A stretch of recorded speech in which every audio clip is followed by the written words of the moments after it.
Assalamualaikum warahmatullahi wabarakatuh. Saya Fionanda dari kelompok 2 akan mempresentasikan hasil diskusi tentang riba dan utang piutang. Pengertian riba. Riba adalah tambahan dalam transaksi muamalah. Riba sering terjadi pada barang emas, perak, atau tukar menukar bahan makanan dan utang piutang dalam masyarakat Indonesia. Agar terhindar dari riba, terdapat syarat yang harus dipenuhi dalam menjalankan transaksi muamalah. 1. Menjual sesuai yang sejenis. Ada 3 syarat. 1. Serupa timbangan. 2. Tunai. 3. Serah terima dalam akad sebelum meninggalkan majelis akad. 2. Menjual sesuatu yang berlainan jenis. Ada 2 syarat. 1. Tunai. 2. Serah terima dalam akad sebelum meninggalkan majelis akad. Macam-macam riba. 1. Riba fadl. Contohnya, menukar emas baru dan emas yang sudah tua dengan beda ukuran timbangannya. 2. Riba nasiah. Contohnya, memberikan kelebihan terhadap pembayaran dari yang ditangguhkan. 3. Riba qardi. Contohnya, Tony meminjam uang kepada Anto sebesar 20 juta. Anto meminta kepada Tony untuk mengembalikan uang sebesar 21 juta. Tambahan 1 juta yang disebut riba qardi.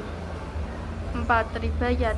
Contohnya bercerai-cerai antara 2 orang yang berakad sebelum serah terima. Pengertian utang piutang. Utang piutang adalah memberikan harta atau benda berharga lainnya kepada orang lain untuk dikembalikan pada waktu yang akan datang sesuai perjanjian dan dikembalikan tanpa mengubah nilai dari harta atau benda tersebut. Prinsip utang piutang. 1. Mencatat utang. Transaksi utang piutang sebaiknya dicatat dengan jelas. Pencatatan dilakukan dengan mencantumkan jumlah harta atau barang yang dipinjam dan tanggal jatuh tempo pembayaran.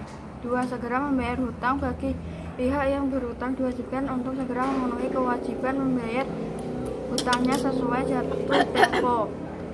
3. Hutang hanya untuk kepentingan mendesak. Islam memperbolehkan berhutang atau memberikan piutang untuk membantu orang yang sedang kesulitan. 4. Menagih hutang. Pemberi hutang berhak untuk menagih hutang dengan cara yang baik. 5. Menggunakan jaminan. Islam tidak mempermasalahkan jika ada jaminan dengan nilai yang setara dengan uang yang dipinjam. Contoh, hutang piutang dapat terjadi dengan menggunakan akad qardi, yakini hutang yang dibayar dengan sesuatu yang sama. Misalnya, hutang rupiah dibayar dengan rupiah, hutang emas dibayar dengan emas, dan hutang beras dibayar dengan beras. Semuanya harus dibayar dengan kuantitas yang sama.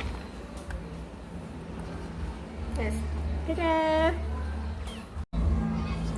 Sekian penjelasan dari kelompok saya. Kalau ada kelebihan atau kekurangan kata-kata, saya segenap kelompok mengucapkan minta maaf sebesar-besarnya. Wassalamualaikum warahmatullahi wabarakatuh.